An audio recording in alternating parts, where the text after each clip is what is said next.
very much for inviting me here. It's a privilege to be amongst you today. Now, I've kind of been set up to be fair and unbiased, which is a bit of a weight to have to carry. So hopefully I'll fulfil that. Now, how are people going? Have people enjoyed the session so far? People excited to be here? Yeah. Okay, excellent. Now, I actually like hecklers. Right, so you are invited to engage as I talk. All right, there's some dirty laughs coming from that corner of the room. I think we're going to get some interaction. Okay, so I am going to talk probably for about 15-20 minutes. If I go over that, please start throwing things at me. You have permission to do that, and then I'm going to invite you to do a couple of activities. Right. So don't worry, they are not especially strenuous, although they might encourage you to use your minds, right? So the title I've got here is Innovation is Dead, Long Live Innovation. Now, let me explain why that's there, and to do that I kind of need to explain a little bit about who I am. So I am actually a qualified librarian. I have a Master's in Library Studies from Loughborough University from a number of years ago, although I haven't officially worked in a library for about 20 years. Okay? I do teach on the Masters of Digital Information Management at the University of Technology, Sydney. Do we have any UTS graduates here today? Got a few, got a couple over here. Excellent. And alongside that, I also run, as Adam said, the Information Innovation at UTS seminar series, right? Which is an effort to bring practitioners and academics together so practitioners can be rigorous and academics can be relevant, right? And we've done a number of events over the last 2 years around that, right? And that's kind of, we've covered things like machine learning, we've covered things like privacy, cybersecurity, the right to know, right, which is currently splashed all over the newspapers. You may have seen it, right? We were definitely. So alongside that, those are kind of my hobbies. Over the last 20 years, I've worked in knowledge management, learning and development, marketing, sales operations, IT, and most recently innovation management. I've worked all over the place, basically. Now, who here remembers on the magazine Online Currents? Hands up who actually used to read Online Currents. Fantastic, okay. The fact it's not everyone probably indicates why it no longer exists. Right? For about 7 years, I wrote articles for that, and basically I would go to them and say, why don't I write something about big data, right, or cybersecurity? And they would go, sure, that sounds good, please write something. Right, so that was kind of interesting, so I got to kind of research topics. Right? So, as I was thinking about what I was going to talk about today, I reflected on some of my experiences via the seminar series, some of my experiences in these roles, and also kind of writing commentary on technology and innovation. Right? And then also, I've spent the last 6 months working with an innovation consultancy on a project with the New South Wales government. Right? And as I was thinking through this, I was also spotting things in the news, and a topic kind of sort of sprouted in my mind, right? And the topic, right, innovation is dead, kind of long live innovation, is I think we are encountering a step change in how we do innovation. But before I go into more detail, your first task, which is a relatively simple one, is without talking to anyone else, what is the first word that comes into your mind when you hear the word innovation? Bureaucracy. Bureaucracy! Fantastic. Do we have any more? So we've got bureaucracy. Change. New. Improvement. Consultants. Boom! Any others? Revolution! Whoa! Go big or go home. Okay. Redesign. Anything else? Money. Creativity. Okay, so that's an interesting selection. So we've got some things. Creativity sounds good. right? Money, I'm not sure whether you're getting it or whether you're spending it. It could be good or bad, right? We also had things like new, improvement, change, revolution, right? So again, this idea that we're doing kind of new things. And then and over here, I think we got some less good ones. So we have bureaucracy, right? And then we also had consultants. Okay, so I think that's actually a pretty interesting, a pretty good cross-section of the topic, right? So innovation has kind of been a bit of a hot topic, probably for the last few years. People have been willing to spend money on it. They've not necessarily kind of got everything they've needed from it, but sometimes they have. I think I'm going to go on to this, which is, as I was doing this, I thought I would do a mood board, right? I'm not going to go through each of these panels. I might pick out a couple in a moment. But part of what triggered this was, so we are coming to the end of a decade, right? Also, it's my son's 10th birthday soon. So kind of anniversaries are in my mind. And as I was preparing for this, I was reflecting, well, what's happened in the last 10 years? And one way of framing that is to think about what's happened at 3 levels. So there's the actual technology, there's the actual technologies themselves. And I should say with a big asterisk, innovation is not just about technology, right? It's about design, it's about improvement, it's about new practices. But often the triggers for it are technological. Okay? So one level is actually about the technologies themselves, some of which have delivered more than others. Right? And then the next level is about organisations and icons, right? And people that we are supposed to look up to, right? And I want to talk a little bit about that. And then the third level is actually about what happens in organisations, right? How employees and consultants and managers kind of try to do innovation and what works and what doesn't. Okay, so I want to spend a little bit of time talking about each of those 3 layers and reflecting on where we've travelled over the last little while. Okay? All right, so some tech has become real and some tech less so. So I just sat in for some of the early presentations this morning, right? Mobile. The interesting thing about mobile devices is they've now become boring. Right? I remember like when I first got an iPhone, wow, right? I'd had like some kind of Nokia thing beforehand. Wow, I've got a computer in my pocket, right? And now I had to get a new iPhone this year. It's like, oh, I've got to upgrade my phone, right? So in some respects, kind of like the magic of that has gone a little bit. But then the moment a technology becomes boring, it actually makes it interesting and useful in a different sense, right? So something like Uber, right, ride sharing as a platform, you couldn't do that without stable mobile technology, okay? And so really, we should actually look forward to technologies becoming boring, and I'm not sure enough of them are becoming boring quickly enough, to be honest, right? One thing that I think has shifted hugely is cloud computing. So I know that Ciceri Dynix has got a SaaS offering. Right, we heard about that. 10 years ago, getting governments to use software as a service, cloud storage, governments, banks, anybody vaguely conservative was a nightmare. It was not going to happen, right? Suncor said, okay, we're going to use Salesforce, right, to manage our customers. And the Australian government went, you've spent millions of dollars on this, but no, you're not, right? And they kind of shut them down doing that about 7 or 8 years ago, right? And now it's almost become the norm, right? So cloud computing is starting to move more into this boring space, right? Which is actually kind of, again, in some ways makes it interesting, right?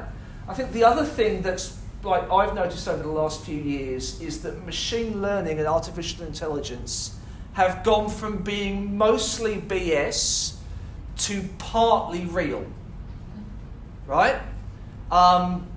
It used to be you'd say, okay, people would tell you we've got artificial intelligence, and you poke it, and you go, hang on, that's just a lot of if-then rules, right? There's not really anything intelligent there. You've just, in effect, said, okay, when somebody types this, then that happens. And what's happened as both data has become cheaper and processing power has become cheaper is that machine learning, I suppose, to be specific, has started to become real with things like facial recognition, things like voice recognition, things like being able to now analyse and do predictive analytics around data patterns, right, in terms of kind of flows of goods and people. Although again, when you talk to organisations about their machine learning initiatives, sometimes if you poke down, right, they're really just talking about a chatbot. Okay, chatbots are fine, chatbots are good, but it's not necessarily what you get when you dig in is not necessarily what appears on the tin, on the advertising. And then some of these other things down here, just to mention, again, some of the things that I wrote about in Online Currents. I think blockchain is rubbish, but that's just me, right? Things like voice, wearables, drones, automatic vehicles are showing a lot of promise, right? And then virtual reality. Is anybody here doing anything with virtual reality? I find this fascinating because every year I'm told virtual reality will be huge next year, right? And it's almost like they're always the bridesmaid, never the bride with virtual reality. Has anybody here heard of Gartner? They're a technology analysis company, and every year they produce this thing called the hype cycle, right? And a while ago I went back and looked at their first hype cycle from 1995, and you can tell it was from 1995 because it had the information superhighway written across it in big letters. And you know what was on there as being the next big thing? Virtual reality. So it may become real, but it's almost like it's the technology that cried wolf, right? Okay, that was a little bit of a rant. The rant is calming down. Okay, so the next thing I want to talk about is who we are asked to look up to, right? And for most of this decade, we have been asked to look up to technology companies and the people that lead them, right? And they have been presented as the model of how organisations should operate, right? You should operate like Google or Facebook or Amazon, right? Or Apple, right? These are the models that are put forward. And I want to say that I'm not necessarily trashing these organisations. I think, I like my iPhone, right? I don't like Facebook, but lots of people do. I quite like Google, right?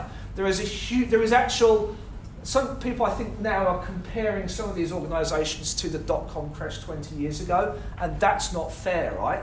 Because a lot of what these organisations offer is real, it's not vaporware, okay? It is technology that genuinely works. But for most of this decade, we've been told these are the people to look up to and to follow, right? And I think what's interesting is in the last 2 years, that has changed. And that has changed, so I think Adam asked me to give this talk back in March, right? And things have changed even since then, right? So Cambridge Analytica, right? I'm sure people have heard about that, where Facebook, in effect, gave user data to this company called Cambridge Analytica, which then claimed to have used it to do all kinds of things in elections in the US and the UK, right? And Facebook has gone from being, we're a little bit worried about it, to actually, it's gone from being a hero, maybe sometimes an anti-hero, to being a villain. Now, Mark Zuckerberg got absolutely grilled in the US Congress this month. And then, in the last couple of weeks, who here has heard of WeWork?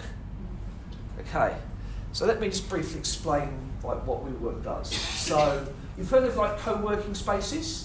So you want to go somewhere, they're actually a little bit like libraries in some respects, right? But you pay to use them, okay? So you go somewhere and it's a shared office space, right?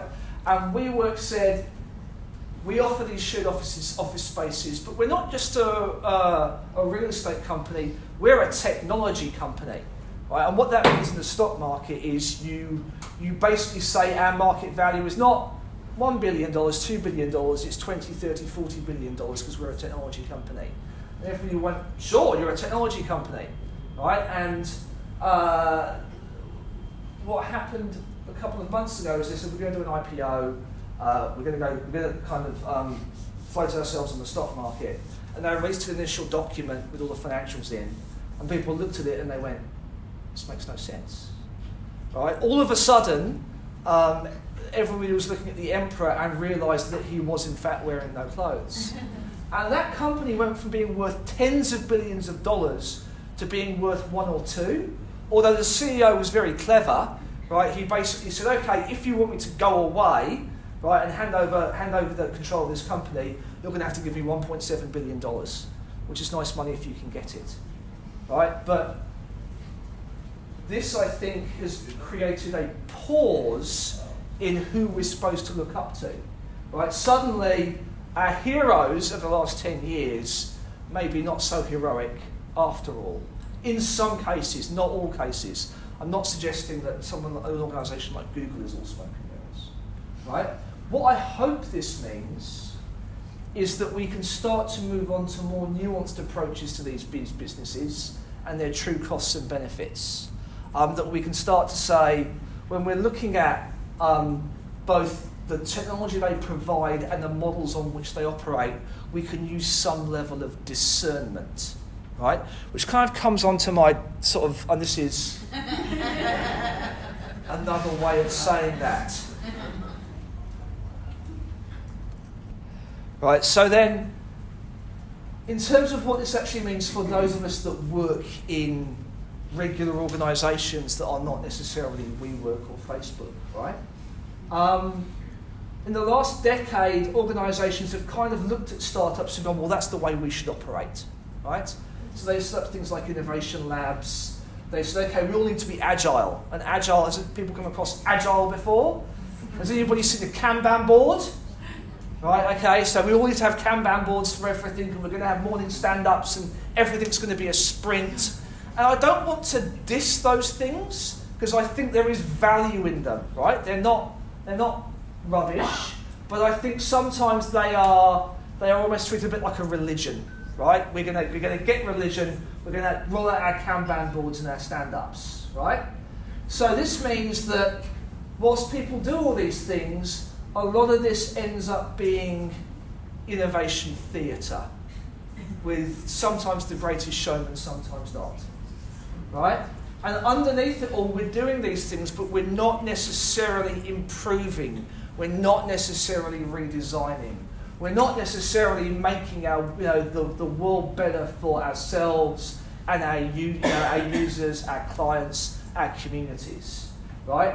So what's starting to happen, and you can see this in the corporate world, right, is people are starting to go look at these things and go, are they really delivering the value that we thought they would, right? And I think we've still got maybe a year or two to run before all these things fully fall out of favour, but eventually they will, right?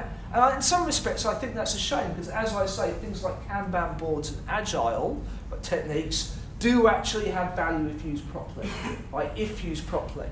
And I think with a lot of this stuff, it's actually about us developing a sense of discernment around what we pick up and what we don't. All right, okay, so that was kind of my rant. And now let's actually move on to something more practical. Okay, so I'm going to make a series of assertions around what makes innovation successful. Okay? You don't have to buy into them. I'm simply putting them out there for your consideration. Okay? So I think the first thing I want to say is, one thing I do see organisations doing with innovation is they play about with a piece of technology. They say, oh, we're going to have a mobile app, or we're going to have a chatbot, right? And we don't really know what it's for, but hey, it'll be cool. It'll get us a good press release, right? And I think really you need to start with the problem that you want to solve. Sounds obvious, not everybody does it. Okay? I think the other thing you need to do is bring the right mix of people to bear to solve it, which will include both those from inside your organisation and outside. Right? And getting that mix is not always easy. Although if it's all one or all the other, if it's all just you, or if it's all consultants, both of those are probably not good situations. And then another comment is that you need to engage the organisation at the right time and the right extent. And again, I've been hearing about this in the last kind of couple of months, where sometimes the risk when you're trying to do anything new is that it just gets absorbed into business as usual, right? And the need to keep on doing what we're doing now overwhelms it. Whereas the other thing is you go off and you do this wonderful thing, and unless you bring the people who are already in your organisation on board, then you never rejoin, right? You're just seen as the weird people out there playing with this technology or process or business model. So there's a difficult middle to thread. There's a Goldilocks, not too much, not too little approach that needs to be taken. I want to talk a little bit about problems worth solving, and we're going to do a little activity around this now. Okay, so what makes a problem worth solving? A colleague of mine, Gareth Heaton, has written a little kind of overview on this, and his take is it actually helps if you pick a problem that's hard, right, to try and solve, okay, because you're more likely to get buy-in from your organisation. Again, many innovation programs just kind of pick small issues to try and fix, which don't get buy-in. So his suggestion is it needs to be intractable. In other words, it's hard, right? That probably means that people have tried and failed to solve it previously. It has an owner, and it actually has a budget impact. And the way I would interpret this for this environment is don't be afraid of tackling gnarly problems in your organisations when you're doing this. Okay, but what are some other characteristics of problems? How do we explore them? So who here has come across the 5 whys? Hands in the air. One person, a couple of people. Okay, so 5 whys is actually something that came out of, well, it's popularised by Toyota. Okay? Toyota created this amazing thing called the Toyota production system in the 60s and 70s. Absolutely fantastic at making high quality cars, like, affordably. Okay? And one of the techniques they popularised was the 5 whys, which I am now going to demonstrate with Adam. You up for this, Adam? So,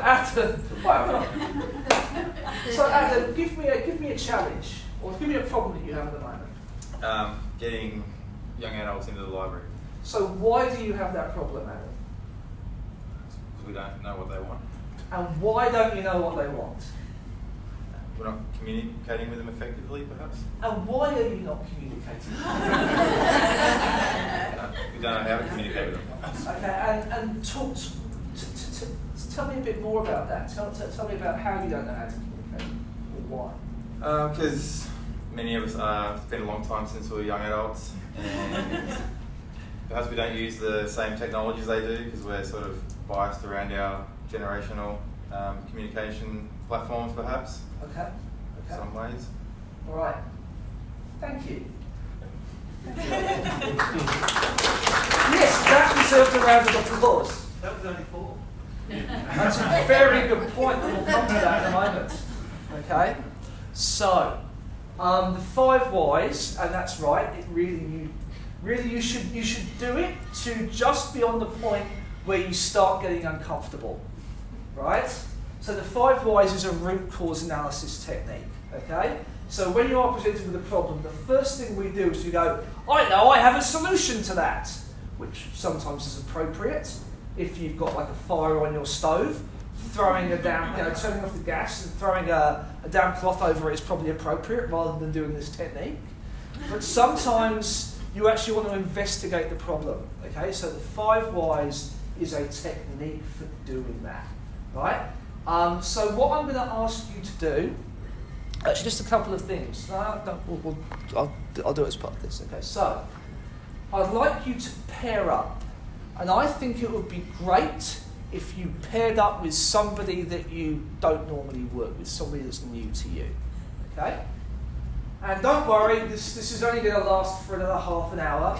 So if the person you pair up with is awesome, fantastic, you've made a new friend. If they're not, well, it'll all be over relatively soon. But I would encourage you to meet someone new and to think of a problem that you have to deal with. Do not be afraid of one that is intractable. Do not be afraid of a hard problem, basically. And then in your pairs, I would like you to spend 5 minutes each doing the 5 whys, right? So one person, right, says, this is my problem. And the role of the other person is to say, well, what's the cause behind that? Why, right? And I'm going to give you some pointers, because this can sometimes be a bit tricky, right? So the point about doing it 5 times, yeah, have a go, right? Push it to slightly beyond where it starts feeling uncomfortable or repetitive, right? Another thing that you can think about is if you hit a dead end, then often problems have multiple causes, okay? So you might go to the start and say, well, let's pick another cause and try and follow that chain down, okay? And then the other thing I'm going to say is, at this stage, resist coming up with a solution.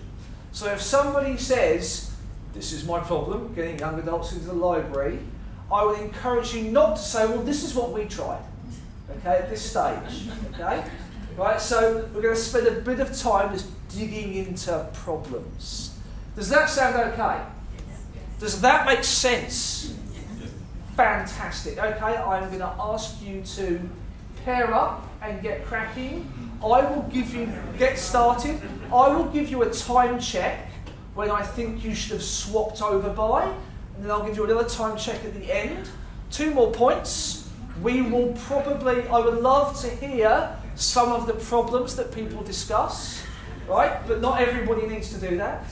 Then also, I would make some notes, because as we dig into some of these root causes, we'll actually use them for the second activity afterwards. Does that sound okay, people?